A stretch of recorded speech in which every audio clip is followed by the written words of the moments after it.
Wow. So for me, yes, you have to have a vision, and at the end of the day, you are serving people. It doesn't change. Leadership is leadership, whether it is at what we would call a lower level or a top level. Leadership is leadership. It's about influence. It's that influence that comes from you have a vision and you are serving people. So what changes is the level of responsibility, but the other one that people don't like is the level of accountability. You see, Jesus said, to whom much is given, much will be required. So the only differences there is the level of responsibility. When you're at the national level, you are now responsible for an entire nation. When you are a CEO, now you're no longer just looking at the department, you are looking at the entire entity. The responsibility has changed, the accountability even goes higher.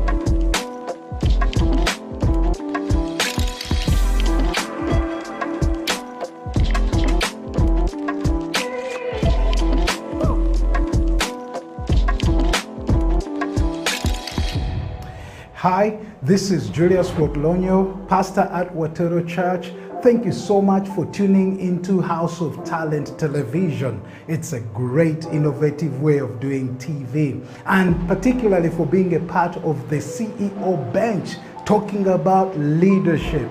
You know what, friends? Leadership can be tough. Leadership can be lonely, and the dynamics of leadership keep changing. I want to encourage you, watch the CEO bench so that you can get to hear real practical tips on leadership from people who are actually practicing leadership. Once again, thank you for being a part of the CEO bench right here on House of Talent Television.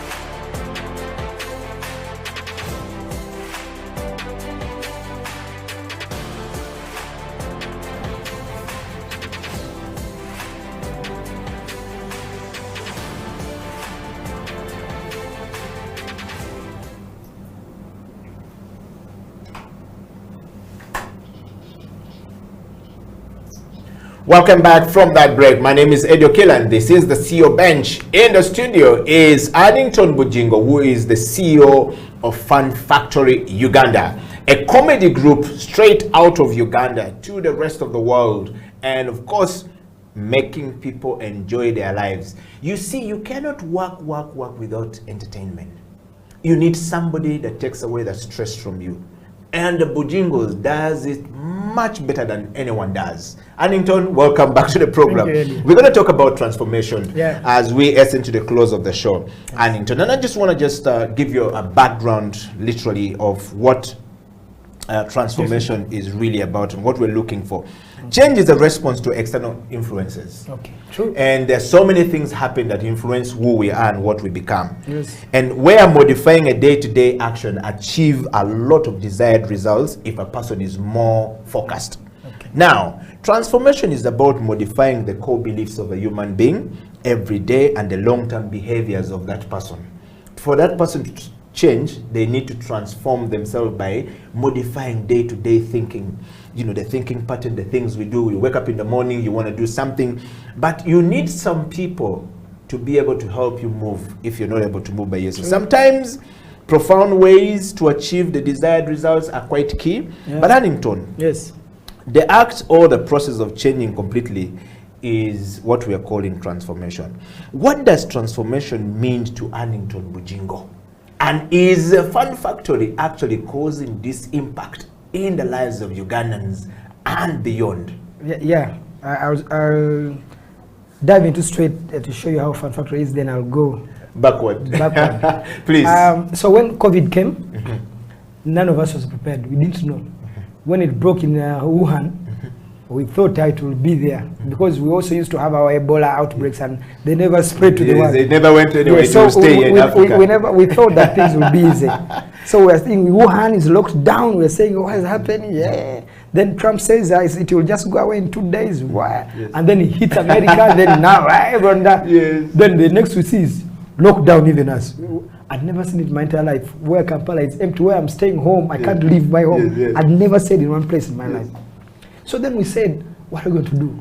Because we didn't know. Because now we looked towards the president's speeches like God was coming tomorrow. Yes. And when they came, we were depressed. So he would come and say 30 days. And on the last day, we think it's going to open up. He says 30 more. So yes, all our heads were boiled. So we said, what do we do? Then some small NGO came to us. They didn't have actually money. But we said, fine, let's roll. And then we went into studio. We had never sung. Richard Tuanj is the one who only sang many years back in VIP. He was a dancer. And he's a great musician. So yes, we said, can we do music? We don't want to do stuff that people expect us to do. We don't want to do comedy.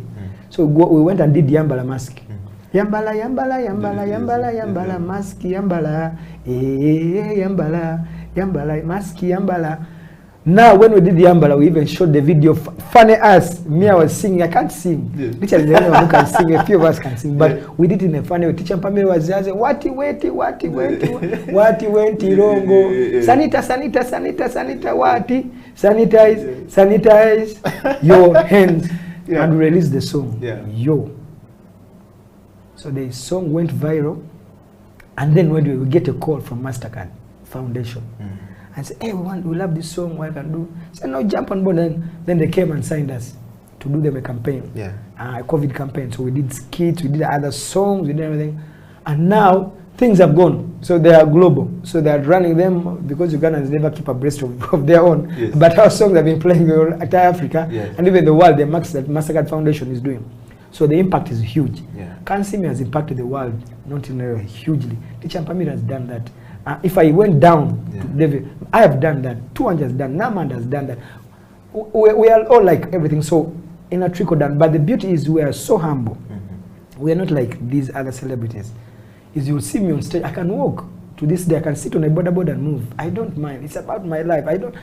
I'm a celebrity in your eyes, but I'm Bujingo first before the act and everything. So I don't take away my life. So we do all these other things. So the transformation, like you said, it's still inherent. Like I've said, it's individual. You cannot be transformed when you're two. It starts like with an individual. You sit down and say, I want to be transformed in this way. It's not easy, but once you have goals and desires, you may not get the goals and desires the time you are setting them to be. Because you all get your planners, but they never pass. But for as long as you dream, you keep persisting, stuff happens. Because you also dreamt to be who we are. And you also talked about something that is very critical and influential. I'm who I am because I grew up watching certain things on TV. I grew up watching That's Life Matu, Bibao, and everything. You too, wherever you are, everyone. It was the same thing. Yes. Everyone gets inspired, motivated. Even if you are going to become a banker, even if you are going to become a doctor or lawyer, you have to be surrounded by your system. And it's mainly the art, the music, what you sing, the drama and everything is what is going to make you. We imitated. Everyone was reading news on radio Uganda and on UTV then, you know. So there are trends, but you see, because I will still say our leaders, they don't understand, and in a way we are getting a dead generation.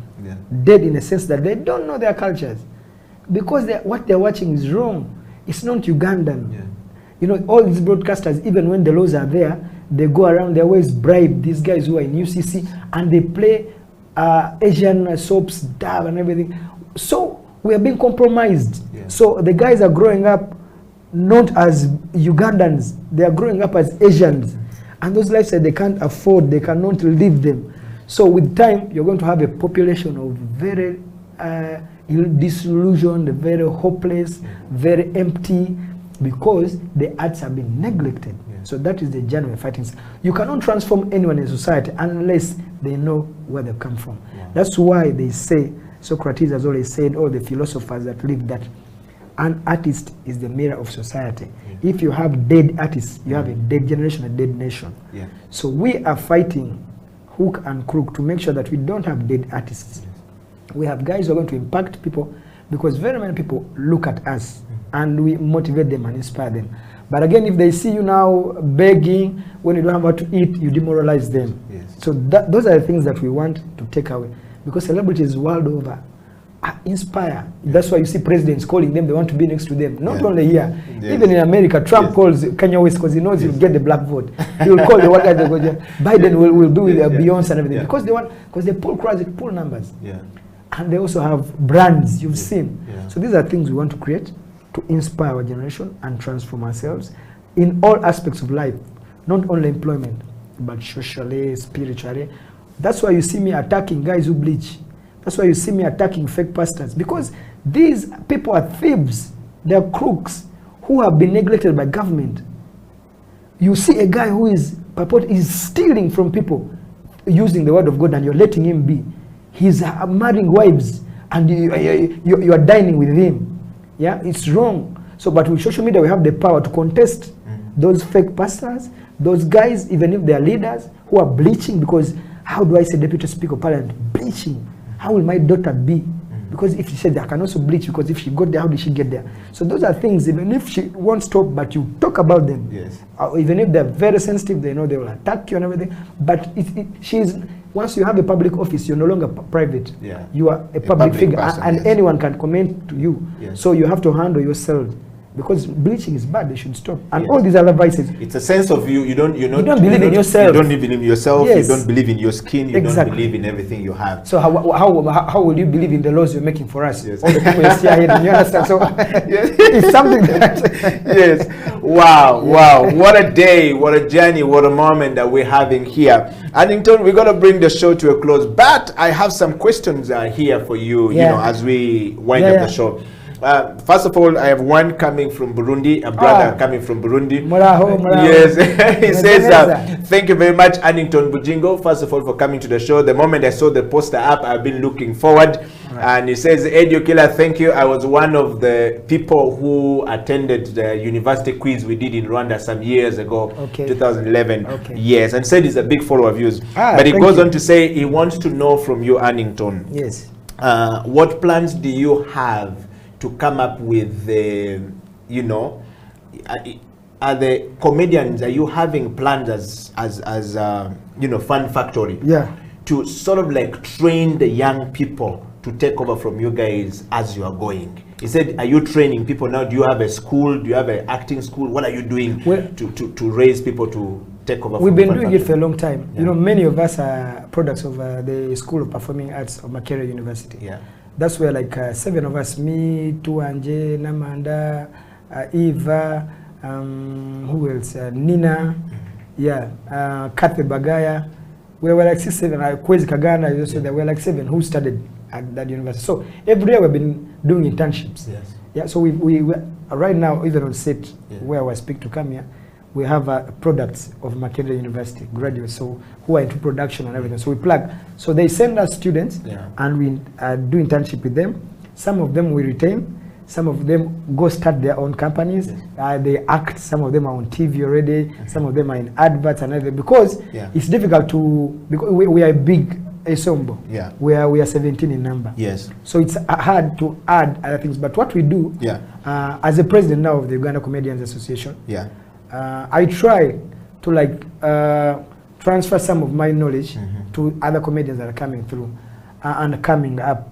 And in a way, guys they're big because Ugandans don't understand them, but they have created their platforms. They have brands, they have content, and it's just a matter of opening the sector, because lockdown is done and everything will come. The other thing is also Salvador has done talent searches. We also want to do talent searches for sketch comedians, but still it all involves money. And you and me, you and I have had issues in regards to our sponsors, our corporate people. They don't, because it's difficult. They don't believe in these things. Some of them think that they use art every day to promote their products, their brands, but they don't want to put money in art. That is the dilemma, because it's not easy to do a search, a talent search and everything. It's expensive. I cannot handle it immediately. I need partners to come, because once we do it, you have opened like a chapter for a certain generation. So we want to create like fun factories, independent in different regions, where guys can start their group in Gulu, where we give them, teach them the skills. I can go there once a month to just polish them up. Then you've started off guys and they're doing their comedy there. Go in Barara, start another fun factory there. Let it be independent there. You don't need to go there every day. Be there for a month. Try to train them, go inspire them. They will do a show. Go across the country. Within 5-10 years, if you have the support, you have changed the entire generation. Where guys are looking at art as a business, art as work, not art as a pastime, not art as a for failures. This is not where I want to be. No. Yes. We have a lot of opportunities, but we just need support from the corporate companies and government, because government is the #1 corporate company in the world, all in the country, and we empower them with the authority and our money. So we are not even begging, we are ordering them because that's their mandate. We are ordering government because if they don't do it, we'll force them to do it. Because once you take an oath and say I and so take to be your leader, you have then the mandate, and then I have to pressurize the responsibility. Plan. Art should be on the national planning strategy, where we know that 1% or 4% of the budget goes to agriculture. We should know what percentage does art have in the national budget. So that's where we start from. We have to have analysts, policymakers for us, because we are the biggest employer, but people don't know, and indirectly, we are employing people indirectly. I'll take an example. If there's a concert, a music concert in Kampala, like in Chadon, if Cameroon has a show, 2 billion shillings exchange hands in one night. 2 billion. People who are selling beer, people who are entering, the sound system, the food, 2 billion. Now imagine how many concerts that move. So it's an informal sector that people don't understand, that we want them to understand. And it's the journey we're on to push. Wow. Annington, I have one question from a viewer here called John Oli Kamome. He said, "You make sense, my OB." Hey, come on, I know, come on. Obi, how are you? He was a very talkative man, come on. Thank you, bro. Did he end up in comedy like you? No. He went abroad and came back. I don't know what he's doing, but I was in touch with him. And Annington, as we close the show, what would be your parting shot? First of all, how is it like being on top as the CEO now? When you're not difficult, it is easy. But if you want to make if you want to make yourself complicated, it's hard. If you want to call yourself a star, me, I don't go on a border. I don't eat this. How will they see me driving this car? There it will be very hard. But if I'm the same Annington that Kamome knows, that even guys that saw me in primary know. You meet me, I can go anywhere. I'm a freestyle. I don't mind. And it's not, even if I have money, I'm me. Even if I don't have money, I'm me. So that's how we've been on the top, and that's why I encourage, and also being humble, because that is exactly what I'm explaining. Every one of us has, and also being focused, and reinventing yourselves. That is what Fun Factory is, and everyone has been. Our fans, of course, love us so much, and we love them too. We want to thank you very much, because I may not get the opportunity to thank you. You have kept us at the top, because without funds you can't be at the top. You can't thank you. You can't be the CEO without the funds. You can't. So we want to thank them very much, and also now social media has really helped. Those of us who are using it well, like you're doing, we are sharing with people. You have a House of Talent TV. Where would you have got to? You'd be paying people to run this stuff, which you have been complaining about. But now we have the platforms, and those we are going to be using very often. People like Kansi have really used them very well, and they're earning a comfortable living, a good living, and they're inspiring millions of Africans and people in the world. So that is what has kept us on the top, and of course God. Without anything, God has been there for us.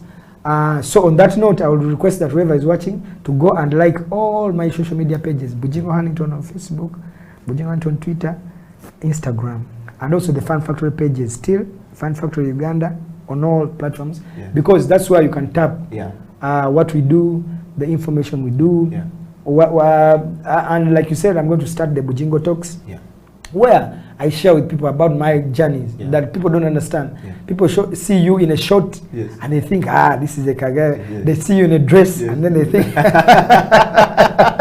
So that's what I want to be sharing. Yes, yes. Like we did, yeah. We really, I think, shared quite good stuff. Wow.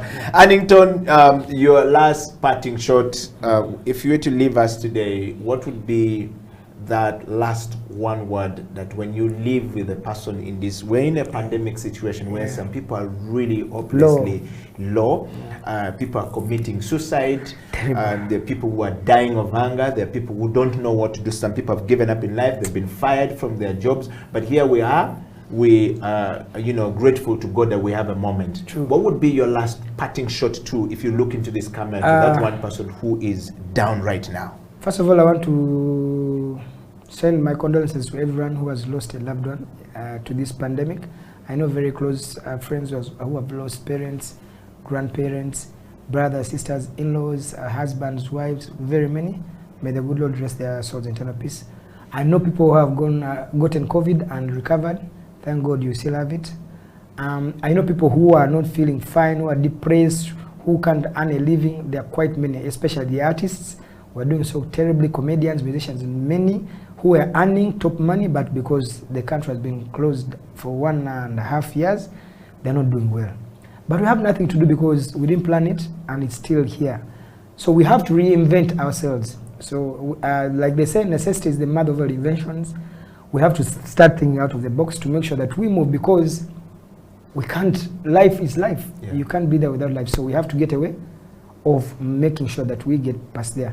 And principles I live on my life is, there's a deadly ad that that the late Steve Jobs did when they were starting Apple, of thinking different. Yes. And if you can go to YouTube, look for that Apple ad called Think Different. Listen to every word that was said in that advert. It will inspire you, it will move you bounds and leaps to be a better human being and to be wherever you want to be. And the little we must do, we have to do. Those are my parting shots. Wish you all the best. See you soon and God bless and love you. Thanks for tuning. Thank you very much, Annington Buthingo, for those very kind words to our viewers. And, just for the road, you are the president of the, Uganda Comedian Association.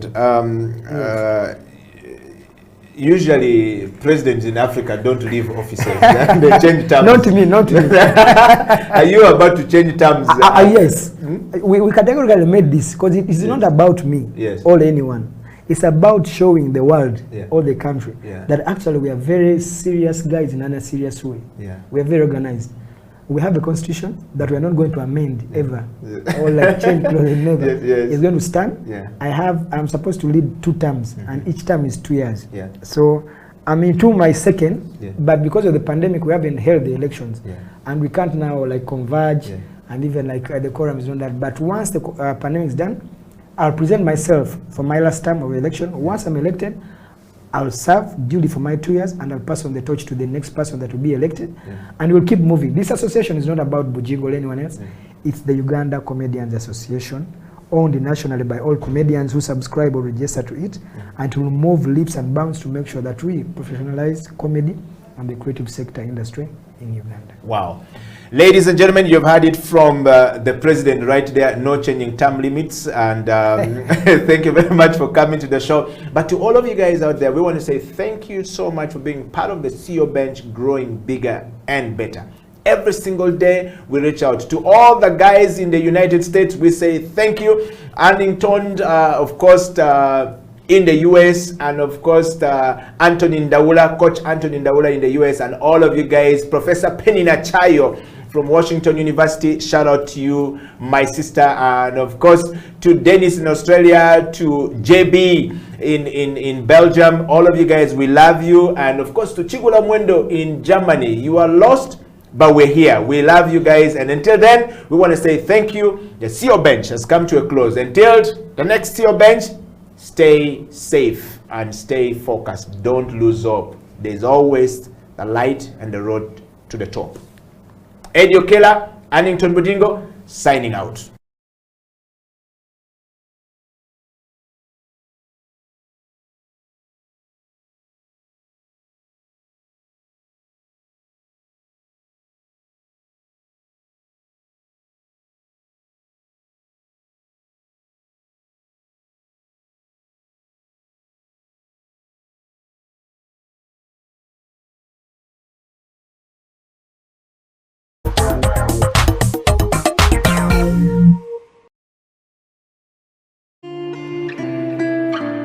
people at the moment are struggling to understand the older generation because times have changed. Technology has come in. They've moved on. Yes.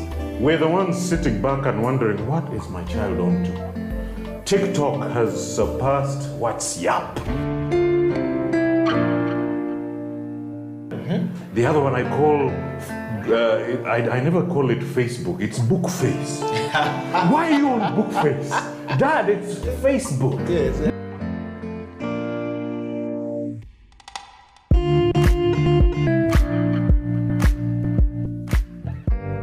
Me, I keep saying, I have a foot amongst the millennials. Yeah. And I understand the traditionalists. Okay.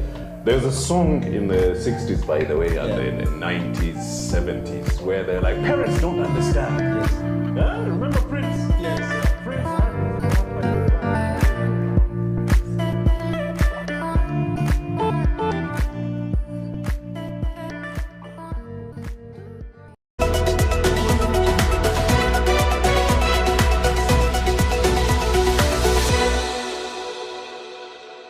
Working. Yeah.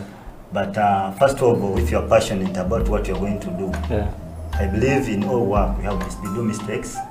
So my first experience at work was when I reached at work.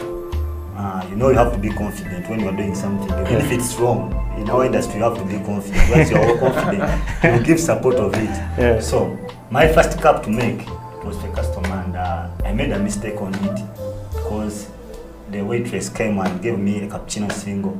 I said I made it and gave it to her. Then she told me, no, the guest wanted a flower on it. I could not make a flower. So I said, what I've given you is what is supposed to go. I cannot make another cup of coffee.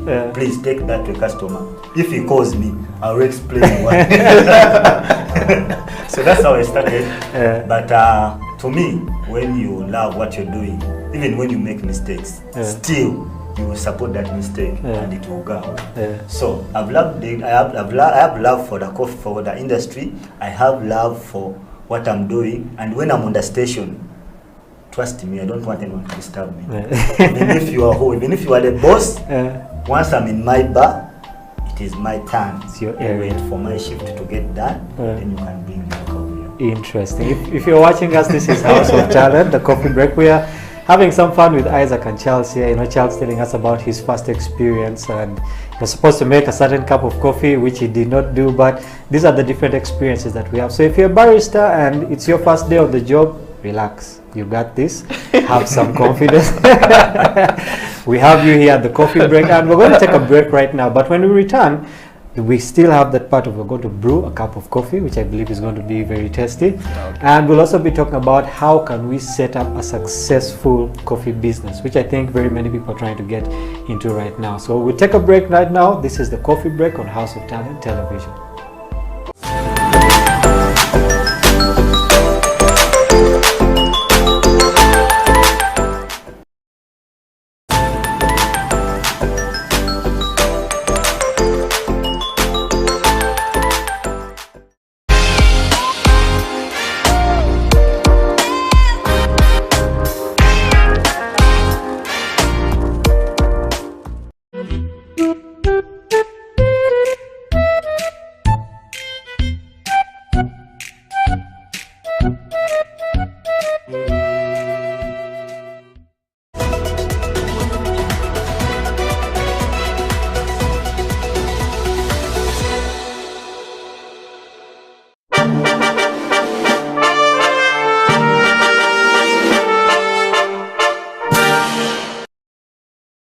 It's a CEO bench, so usually people want to assume that all CEOs are overlearned and stuff like that. So I will change the script this time around. I consider myself a certified hustler. If I'm looking to know who you are you Ugandan? If yes, what are the values that define you as Ugandan?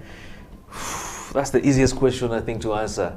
I am a typical Lao man from Erute North, in a place called Ogur, and where I will be laid to rest is in a village called Agweng.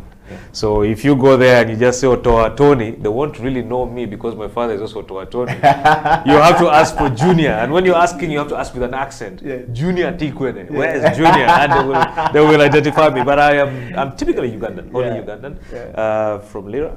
I pride myself from being from Lira. Earlier on, I was joking and saying I'm the coolest Lago south of Karuma. When you cross Karuma, there are so many. But when you're down the south after Karuma, I think I'm number one. Wow. Well, now that you know Tonyo Toa is Ugandan, and of course, what are the values that define you as a Ugandan? I think it's the love for country, love for nation. You know, truth be told, the country is in a lot of, it's a crisis.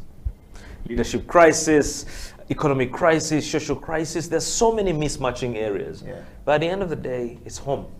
You know, you cannot run and abandon your home because of the issues in your home. I think that then creates an opportunity for you to do something to change what's happening and what you see as a crisis. So in terms of what I see as a value, or what I take out of that for me, I think is just the love for country, the need to serve country the best way I can. And I mean, I can't say I can change everything, but the little I can do to create a difference, I think is more meaningful. Wow. Mr. Tonyo Toa, growing up, what did you want to be in life? And what was the journey like for Mr. Toa? Yeah, you know, my father is crazy. My father would call us and he would show me the compass. The idea was supposed to be a pilot. You know, the planes would fly over our house and my father would be like, yeah, you're going to be a pilot. But of course, as you grow, you realize that you have so many things that really define you. I was never a sportsman. So I enjoyed a lot of debate and, you know, a lot of indoor activities. And that is, I think, what really drove me into some of the things that I do up to today. Public speaking, the love for debates and really a lot of intellectual discourse and all this stuff. But besides that, I think it's also the fact that I won't lie. I didn't know what I wanted to be.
Hello, welcome to the Creative Industry Talk. This is House of Talent Television, and my name is Eddie Okila. Welcome to the program. My guest this morning is a man who has been here, is the man who is a senior man in the industry, in the creative industry, is a legend by his own standing and by his own rights, the man who has been doing it. Jeremy Biemanzi is joining me again this morning, together with Richard Tuwanje, who is going to be joining us in the show to discuss the one very important part of this creative industry talk. And we're talking about how to foster creativity within our organization for business success. How do we foster it? We talked about it last week, and Jeremy is joining me again to have this discussion. Jeremy, welcome back to the program. Thank you. How are you doing? No, you have to spread love. Yes, you have to spread love. Thank you. It's good to be here. Thank you so much for having me once again. You're super welcome. First of all, to start with Jeremy, how was your week? Oh, I had a great week. Lots of work, very busy. Birthday week, so I had lots of love from my family and friends, so I had a good time. Yes. Yeah. And welcome back to the program. Talking about the show last week, we got a lot of people who, you know, were very excited with what you delivered on the show last week, and they were saying that they felt like this conversation needs to continue, and they gave ideas on what kind of topics to discuss, and they says, can you serialize this thing and make it continue going? I said, well, we will try our best. Okay. And today on the show, we want to discuss how do we foster creativity within our business. And I want to start with the first question, Jeremy. Okay.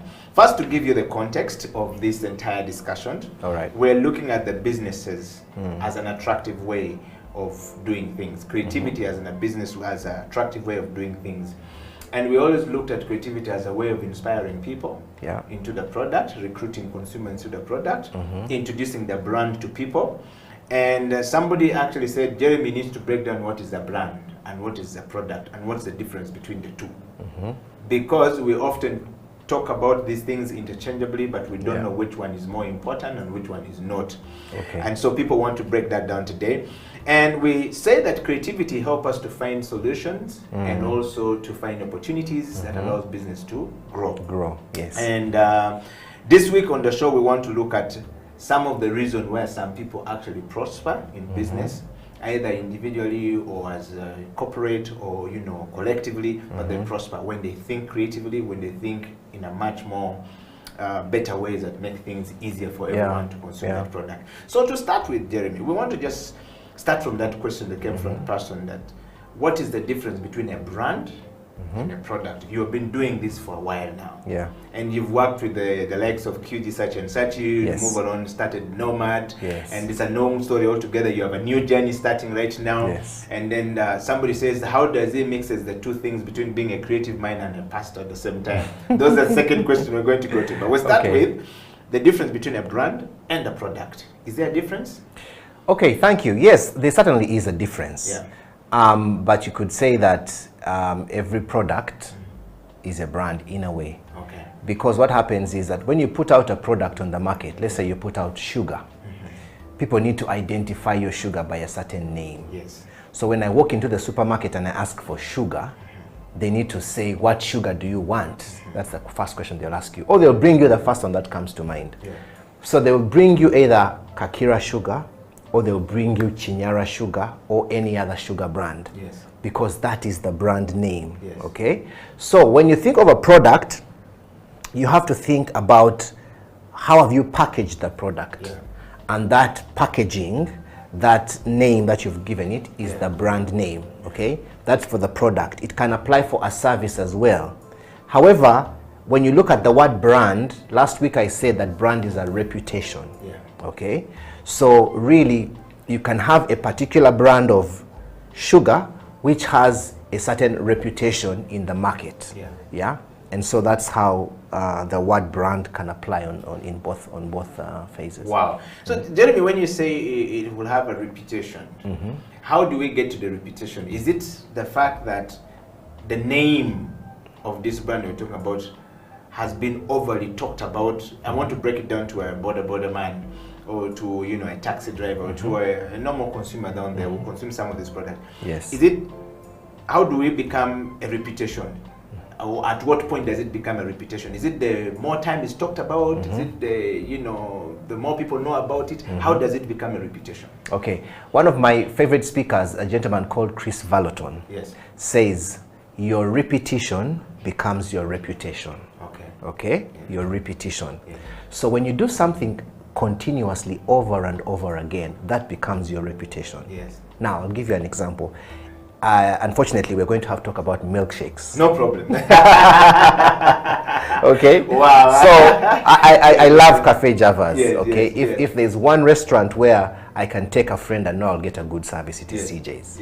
And every time we have a friend, I have a friend coming into the country, the first place I'll take them to eat out is Cafe Javas, because I know that 9 out of 10 times, actually 10 out of 10 times, the food will come on time, it will be hot, it will be big, you know, and they will not be disappointed. They have mastered the art of doing that consistently. It has become their reputation. So it has become their brand. So when an unfortunate story comes up, whether true or not, about something in their milkshake, so many customers will go on Twitter and will defend them like they own the business.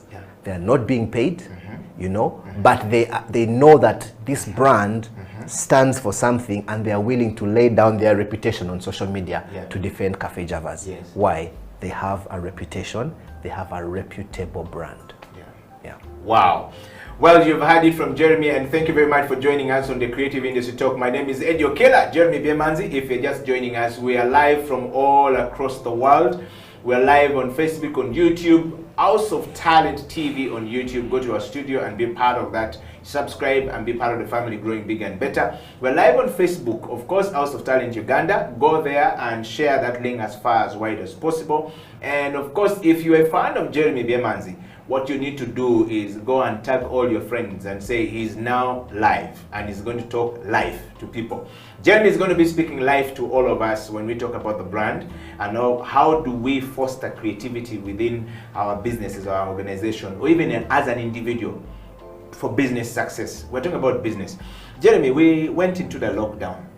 And when we went into a lockdown, a lot of businesses have suffered. Coming back from lockdown and coming back from the pandemic situation has been such a big challenge to so many businesses across the world.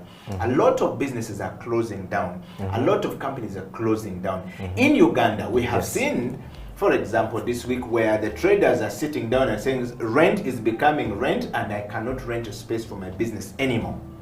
I'm not making money. And the landlords are saying, well, I need my money because this is a space, you've been occupying this space, and I need the money.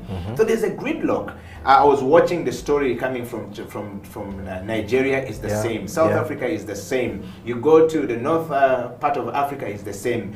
World over, this is the situation. How can businesses begin to think about the creative ways to foster creativity, using creativity to foster, what I would call success to come through in this pandemic situation? Okay. One of the things I've been musing on is what really is business. That's another good question, actually. Business really is an exchange of value. You have a product of value, and there is a market that needs that product. Okay, so one of my coaches, who is actually my pastor, says that the business is not the product. This is Apostle Moses Mukisa. The business is the market. So you can have a product and not have a market, and you think you have a business. You don't. So usually, when you say business is good, it means that you have been able to transfer your product to the market, and the value equivalent to that product has gone in the opposite direction. So goods and services go that way, financial resources equivalent to that product go that way. That's when you say you have done business. Okay, so the question is, what do you need for that exchange to happen? Do you need an office? Do you need an internet connection? Do you need a website? What do you need for value to exchange? If you can crack that question, you will know what you need to make your business successful. Now, ordinarily, people will look at a business as successful if it has premises. So what happens is that people get up in the morning, they leave their homes in their cars, and they go to work. And then from work, at the end of the day, they go back home. Okay? Now, when lockdown happened, that changed. People woke up in the morning and picked up their phones. They went to work on their phones. They went to work on their computers. They stayed in the same spaces at home. Even their children went to school within the same spaces. And that completely disorganized our understanding of work. Okay? Because that meant that you can no longer call your wife and say, I'm still at work. She's probably seated next to you. You know. So then it called for a change of mindset. Because when you go to work, you're going to deliver your service. Patrick Pitatoué likes to say that every person is an entrepreneur. Every person is a business. You are providing your value to your boss in your company for a salary which he gives you monthly or weekly, depending on your arrangement. So you are an individual business. Okay? Because you're providing service. Yes, because you're providing a service. It doesn't matter whether you have an employer's ID, employee's ID. So now the thinking is that you have to say, how do I get my service or my product to my customer who is my boss? You know, do I have to go and sit for 8 hours in his office and work there? Those are the questions you have to ask yourself. When you crack that question, you will know how to do this. So definitely, the pandemic has disorganized very many people's thinking, business in general, and we have to be creative enough to adapt. Wow. Well, you are on the Creative Industry Talk. My name is Edio Killer once again, and Jeremy Biemanzi. I think that I like what you're saying, Jeremy. And we want to hear from the people out there. What is your thought about the definition of business that Jeremy has just given? Do you understand when we talk about business? Sometimes the general term of business, we forget that you yourself were a business. Now it brings me to a point of product, Jeremy. You have defined business in a very simple term. Let's talk about the product. If I'm an individual, am I a product or am I a business? Because that's another thing that people don't understand normally. You have worked in the creative industry for a very long time.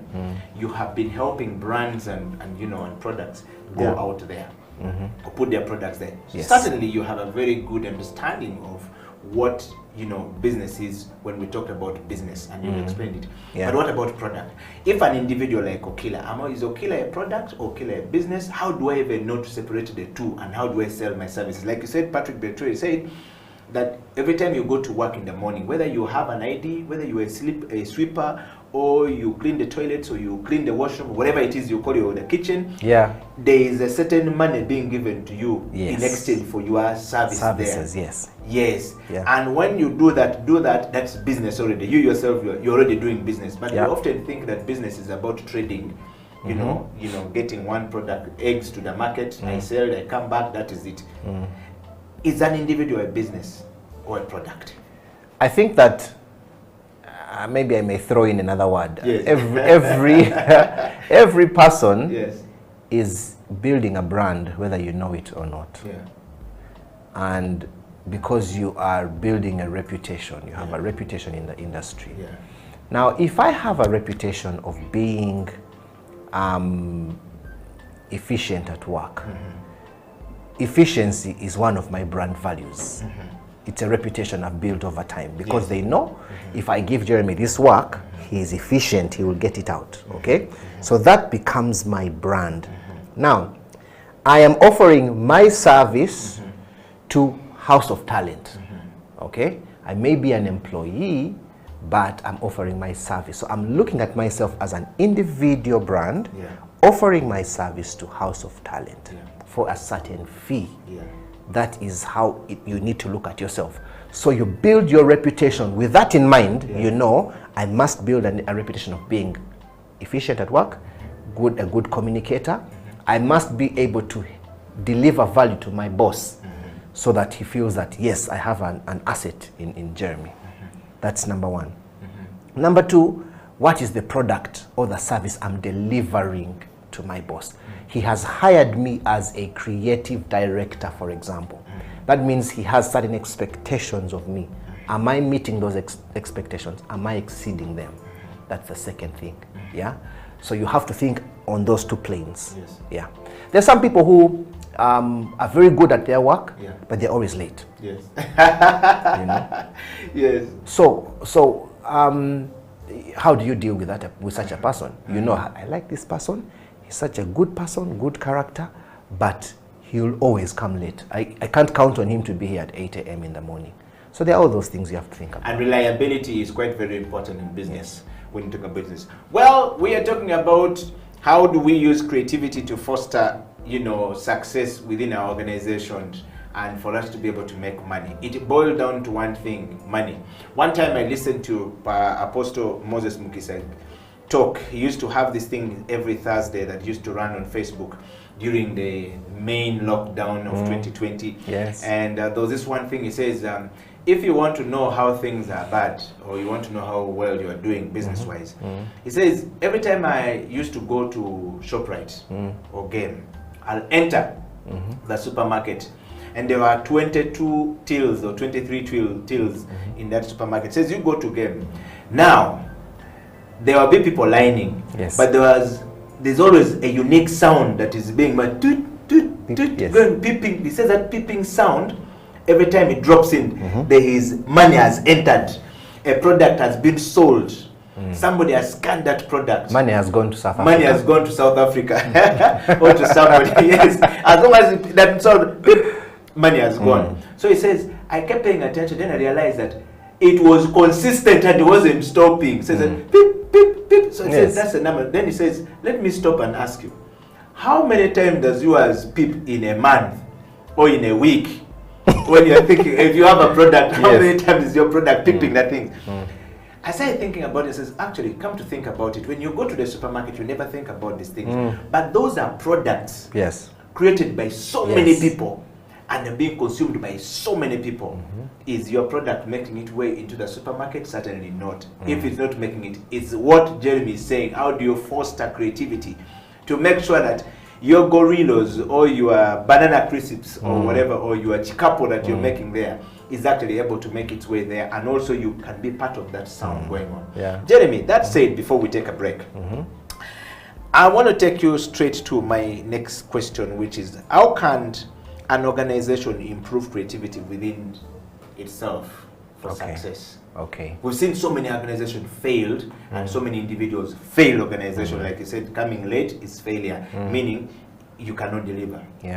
I think it can be done in every department, but the good place to start is culture.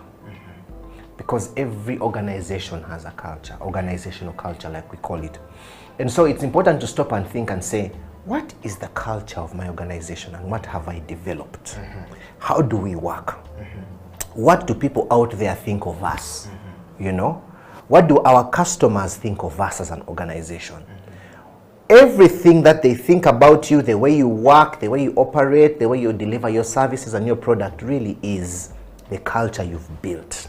Now you've heard the very common saying that culture, it's strategy, it's culture eats strategy for breakfast. Meaning that you can have all these strategies to deliver a service, but at the end of the day, your culture rules the day. It controls how you proceed. So how do you start? One, ask yourself, what kind of culture do we have? And you can get your staff members together and just begin to talk about that. Ask questions. What is our attitude towards customers? Do we have a culture of creativity? How can we foster a culture of creativity? Last week I talked about the 4 zones. I talked about the creativity zone, I talked about the comfort zone, I talked about the costing zone, and the comfort, creativity, costing, and there's a 4th one, growth. The staying zone? I'll remember. I'll remember. So creativity zone, you attempt to think the way you've not thought before. So in that zone, that's where you challenge yourselves. For example, I can challenge myself and say, this is the work I do.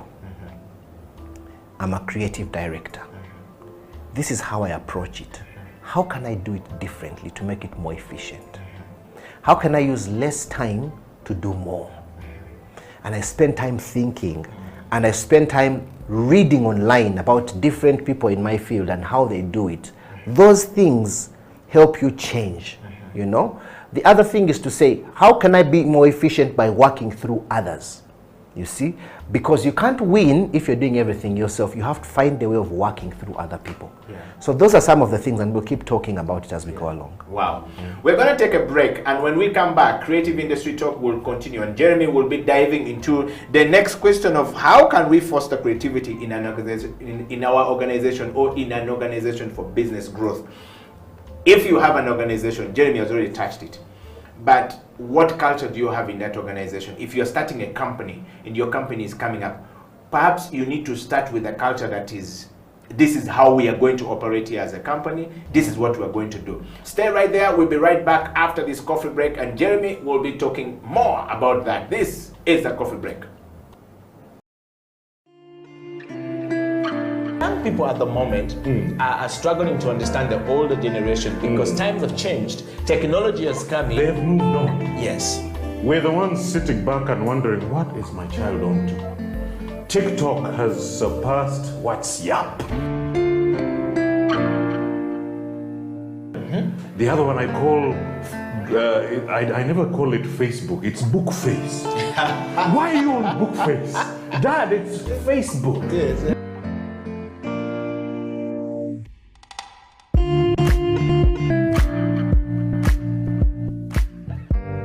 Me, I keep saying, I have a foot amongst the millennials. Yeah. And I understand the traditionalists. Okay.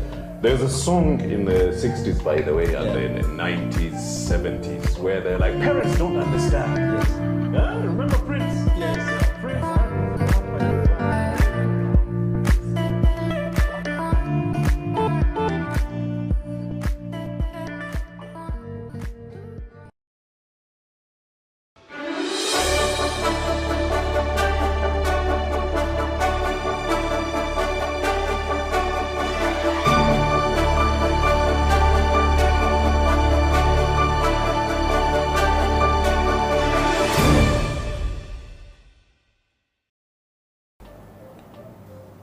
Welcome back from that break, and of course when we went for a break you heard what Faizo and Musta was talking about, the creative spaces in Kampala, creative space in Uganda.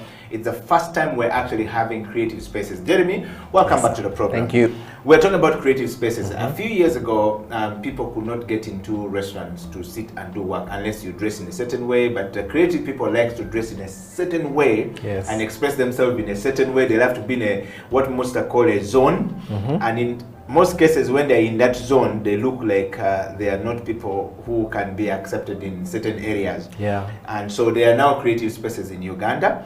Yeah. Talking of that as a business, what do you think about the new creative spaces where the hub has come up with a place where people can go and sit and create and think creatively and come up with a product? Faizo is saying, I bought a whole island of 100 acres. I'm going to put, you can leave Kampala and you go and sit there and brainstorm and speak with the wilds or whatever it is and come up with a product. What do you think of that as a creative person? I absolutely love it. Why do you think we should have that? I think it's great because it fosters a culture of creativity. And if you create a space which enables people to think and thrive, that's a bonus. Before I started working officially, I used to do a lot of freelance work. And as a young freelancer, my laptop was on my back. And I didn't have an internet connection. I didn't have an office desk. It was difficult for me to work at home. So what I did is I would go and sit in a restaurant, buy some tea or breakfast, and ask for a Wi-Fi password. And then I would sit there and have my breakfast slowly, you know, as I did my work and I sent work to clients and everything, you know. But before long, lunchtime, it would be lunchtime, you know, and they would be forced to eat also. They would bring you lunch menu. You see what I mean? Yes. So when you find a space where people can come and sit, and pay for a full day. 10,000, I'm told. Yes, you see, that is creativity. Yeah. Because the owner of this building or the owner of this space knows that people, there's a certain segment of the market that can't afford to rent a premises per square meter or 10 square meters or 100 square meters and pay monthly and bring their own furniture, their own internet connection, carpeting, light and everything, a working bathroom, and then lunch for staff members. So they think about it creatively and they say, how many people can this space take? 100 people per day. Okay, good. If each of those people pays 10,000 per day, and they come and have access to the internet and a nice chair and a desk and a good environment where they can concentrate and deliver. That is brilliant. That is creativity in the workplace. Wow. Jeremy, we went for a break. We were asking you a question about how can you, the person, or can me, the person, or can we, the people, foster creativity within an organization for business success. Most times organizations are known for killing people's creativity. And sometimes they're saying you're not being more productive, but your productivity is severely limited by the fact that the person who is, or the culture of the organization does not have room for people to be creative. How can we start to be creative to allow success to come, so that if I work in that organization, I'm able to ask for salary which is commensurate to my service being given to the organization, as opposed to me demanding for more salary? I'm sure you've been employing people, and there are people who are demanding for more money, yet their value, what they are giving to the company, is not commensurate to what they are asking. Yes. Yes. I think it's a case of, as an individual, you should be in a space which allows you to be creative. If you've chosen to be in a specific workplace and that is not accepted, that flexibility is not accepted, then unfortunately you have to subject yourself to the rules that govern that organization. You can't bring your own way of working in a particular organization. What you can do, however, is you can show your employer that with this kind of flexibility, you're able to deliver more value to the organization and save them more time. For example, there's been a lot of conversation about working from home. It has its advantages and its disadvantages. And as a result of working from home, so many people have come up with all sorts of apps that they can use to connect with workmates who are working virtually. And that's how Zoom and all these other softwares have come up. But what that does is that when somebody is working from home, if they can be productive, it saves the organization a lot. It saves you lunch. You don't have to buy lunch for the employees. They're at home. It will even save you space, because when you have people in a specific space, they need to eat, they need to use the bathroom, you have the AC. The AC has to be running the whole day. There are certain costs it saves you as an organization. So you have to ask yourself, what is the trade-off? Having these people in this space together, or having them working from wherever they work and being more efficient. Those are the things you have to discuss and agree on. Well, Jeremy, that's a good one. But the point here, there's a certain also situation we're dealing with where a person is working from home and their productivity is not coming very low. They're not being very productive. You're waiting for this work and there are tasks given to them to be delivered, and it's not coming on time. And on the other side of the fence is the client who is saying, I need this at this time. I don't have it in this time. Your contract will be cancelled, or we shall defer your contract, or we shall deduct from your contract. How do you deal with that? And there's that. Many organizations haven't yet, sort of like figure that out and how to deal with it. Big corporations perhaps are doing that. How do you make sure that the person that you are employing, that you want to work out from home, continue to be more creative and more productive in their workspace from their sitting room, without them having to cheat you the hours that you're paying them a week or a month? So the question is, do you pay for time or you pay for output? That's another thing, because we have gotten to that point where they say, you are not seeing you in the office in the morning, and the person is saying, but I have come and finished my job. Whether I start at 4 o'clock, what you're interested for is I have finished this job. Yeah, because you see, I can come to work. And this is what happens in many offices. Somebody walks in 8 or 8:15, or someone's supposed to be there like 8:30. They'll come in like 8:45. Then they'll make tea between 8:45 and 9 Okay? Then they will send the tea girl, or they'll run to the nearest supermarket to buy some samosas and chapati. Okay? Then they will have tea. Then those days, people used to read the morning papers. So they'll read the morning newspaper. Okay? Or they'll go onto Facebook, or they'll go to ESPN to check the results of Leeds versus Manchester United previously, and and follow what's happening and rewatch the highlights of the game and have conversation amongst themselves before they start working on your time. Now they came at 8:30. Yes. In that time, they've used the internet, they've made tea, they've turned on the computers, they've gone to the washroom, and flashed, and then they'll start work. 8:30. 9:30, 9:30 or 10. 1 hour of just 1 hour later. Okay? Now, in some government offices, I'm told, people even put their jackets on their seats and go away. Go away and do other things. You see? We've seen those ones. So they say, he's in the building, he's in the building, Okay? So now, that is organizational culture. Okay? So you can have somebody in, he has clocked in, but this person, when he arrives, he clocks in and says, I was here at 8:15. Because the culture says you log in whenever you log in. But for 1.5 hours, that person has been doing everything else except what brought them to work. Wow.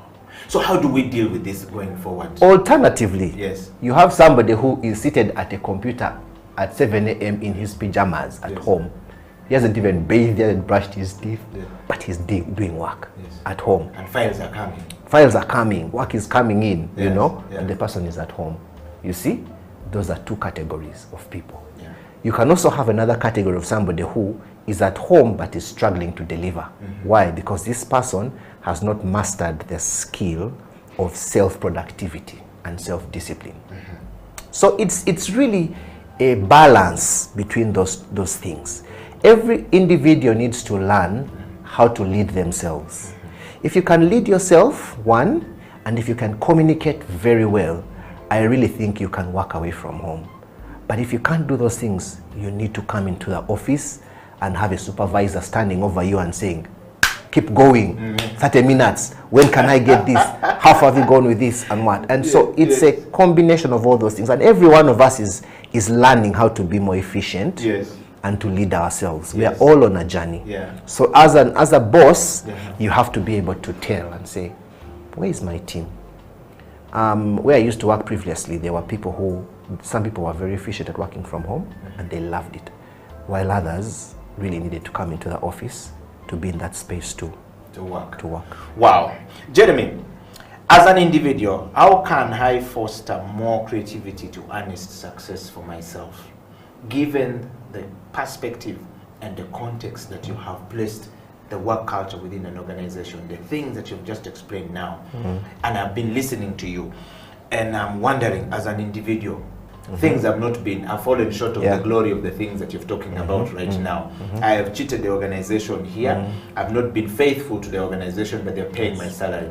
But now, lockdown came, the year, unfortunately, this is going to be your last salary. And she's very efficient. Yes, very efficient. She's now taken 3 of your jobs. 3 people are now 1 person, and I'm struggling. So eventually now I hear you talk now on the creative industry talk, and I want to think about creativity. Most times people think that creativity is just about thinking and designing things and putting things together and making it look beautiful. But the thinking of an individual of, how can I make my life better? How can I stop drinking? How can I stop smoking? How can I stop using substance to be able to make me become creative to work? Something else has taken the space that God has given you that has been free for you to think. It's the question I pose to you as an individual. How can I foster more creativity to harness success if I've not been doing it? Okay. One of the things that we used to have, and you're no stranger to the advertising industry, we used to have what we call a traffic manager.